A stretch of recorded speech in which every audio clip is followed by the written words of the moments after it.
দেখুন, অন্নপূর্ণার ভান্ডার আমি শুনছিলাম যে এতদিন তো দুয়ারের সরকারের মাধ্যমেই হয়েছে, কিন্তু আমি আমার ডিপার্টমেন্টের সাথে কথা বলে আমি অলরেডি বলে দিয়েছি অন্নপূর্ণার ভান্ডারে অনলাইন কমপ্লিটলি এখনই ব্যবস্থা করতে, এবং ইমিডিয়েটলি অনলাইনেই যাতে সমস্ত মানুষ যে 1 পাস 2 পাস বা যে হয়তো শিক্ষাটা পাননি, হয়তো মানে শিক্ষিত নন, এতটা ইজি করা হবে এই অ্যাপ্লাই করার পোর্টালটাকে যে কেউ মানে পোর্টালে গিয়ে অ্যাপ্লাই করতে পারে।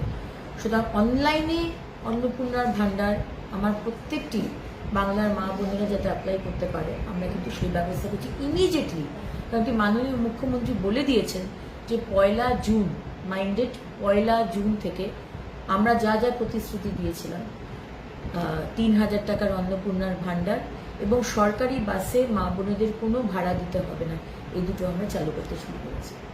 এখন যারা লক্ষ্মীর ভান্ডার পাচ্ছিলেন তারা সবাই অন্নপূর্ণার ভান্ডার পাবেন। আমি আবার রিপিট করছি, যারা লক্ষ্মীর ভান্ডার পাচ্ছিলেন তারাই সবাই আবার অন্নপূর্ণার ভান্ডার পাবেন। এদের মধ্যে যাদের নাম বাদ গেছে 96,000 না লাখ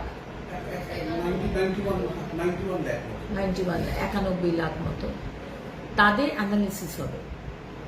তাদের নাম ইমিডিয়েটলি বাদ যাবে না, তাদের অ্যানালিসিস হবে